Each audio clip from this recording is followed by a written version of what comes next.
Kyle Clifford was not out there. Is he banged up? He was out there.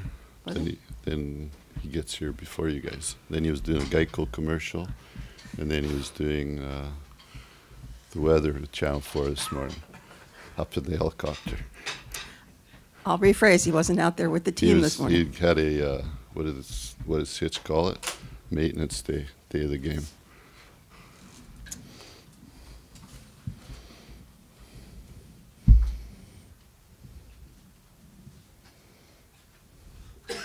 Done? Banger. Hi, Darryl. Was that some of your players had said that was as hard a game as they've played in a long time? As a coach, did you feel that from your side of it? Just Game the 5? lack of real estate? Yeah. Well, it's the way that both teams play. I mean, the longer the series goes, probably the tougher it gets like that. So every game's been a little bit more of that. Darryl, Robin Regier, and you have the history going back to Calgary days. Does it feel a little like old times the way he's come in and played for you? Has it been an adjustment? No, I don't think so. I hadn't coached Robin for, 8 years or something, 7 years, whatever it was. So guys get older, and guys experience helps them, and we said at the time, we needed some more experience in our back end. Very simple, and it's showing again in this series. If we wouldn't have had him for the minutes, we would be doing clean out locker day.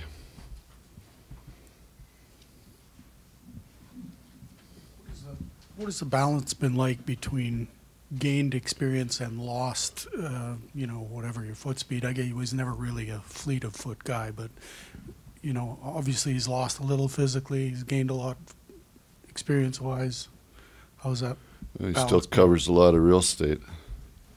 And when you have kids that are as dynamic as Drew and Slava are, they have to complement each other. I think that everybody in here has covered teams that don't have both that dimension on their back end, and they go, oh, we give up way too much, or we don't defend well enough. It's still about the whole package.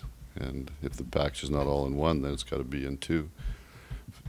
Clearly, because if you look at just the way players are now, that's pretty much the way it works. It's a tough position to play, and it's a tough position to find players, and they just don't step in and play.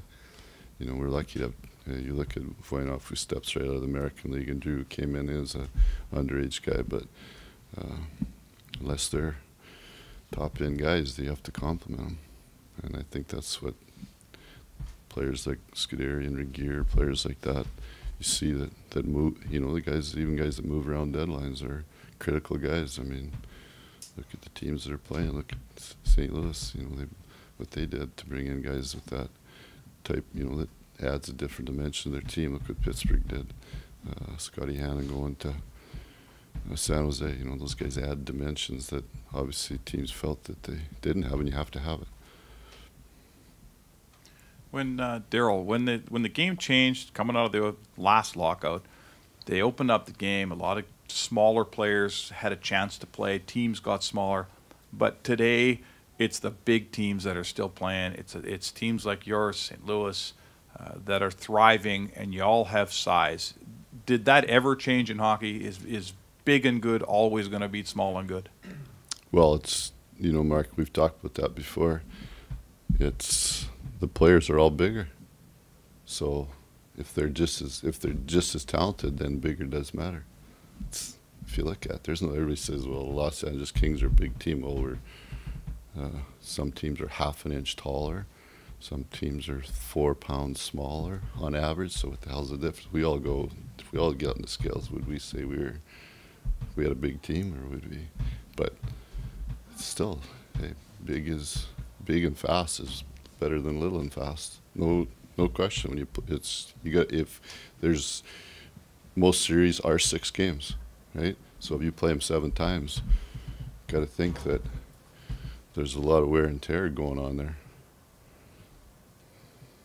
And even more so with schedule. I mean, you go do it this year on a 48-game schedule, and how many days you play, and guys that are well trained and have that size and can maintain their speed for just about 48 games. it's a big difference. And even when you do it going forward, just look at it going forward. What are they going to do next year? We're going to take 2 weeks off in February. So you're gonna jam it down the throats again. Look at this series, a classic example. You're playing your 6th game in 10 days, and you're asking about what the lineup is and where's this guy and where's that guy. Well, where do you think they are? It's freaking hard on them. I mean, you guys are traveling. The guys that traveled this series, it's not that much fun. What was Tyler Toffoli able to provide for his line in Game 5? He was a skill player and that good player on that line. He's a good player. He's Rookie of the Year in the American League. He's leading goal scorer in the American League. He scored 50-some goals in junior last year. He's a good player. He just needs to watch, practice, play. And then whether it's productive right now, but it'll be productive for him soon. Darryl, Hitch was asked about whether his team will play desperate tonight, and he said that's a misused word. He said he likes the term controlled competitiveness. What was key for you guys after you got down 2-0 to just keeping your composure and not Key playing? is always composure with our team. It's not, we don't get caught up in score, series, shift. It's the most important part of the game. And it has to feed from leaders, coaches, and it does. And our team is very simple. It's composure. I mean, if you're talking about desperation or what was yesterday, adversity, well, I guarantee you there's guys that said that when the series was 2-0, we were done. And I can guarantee you there's, when we're down 2-0 in a game, you're done. Or when we score in the last minute to tie it up in St. Louis was done. But they score in overtime. Nobody's done. That's why you get in long series. And first off, that's why you make playoffs. You got to have that. You just don't all of a sudden develop it during a series. I mean, St. Louis, I'm not saying because we're playing them. St. Louis knows how to win. They know how to play with composure. They got beat in the 2nd round last year. It's not. They know how to win. They're the same as us. So you got to have composure. Otherwise, it's not just because it's the playoffs and the people are a little louder in the stands when somebody hits somebody, or it's not more physical. It's not. All it is more composure, more discipline, more execution. That's all it is. In terms of wear and tear and physicality, how does this series compare with what you faced last year? I don't see much difference. I mean, both teams are using, there's like 4 to 6 different players in the lineup compared to last year, so that's a big difference. I mean, both teams are using lots of different guys.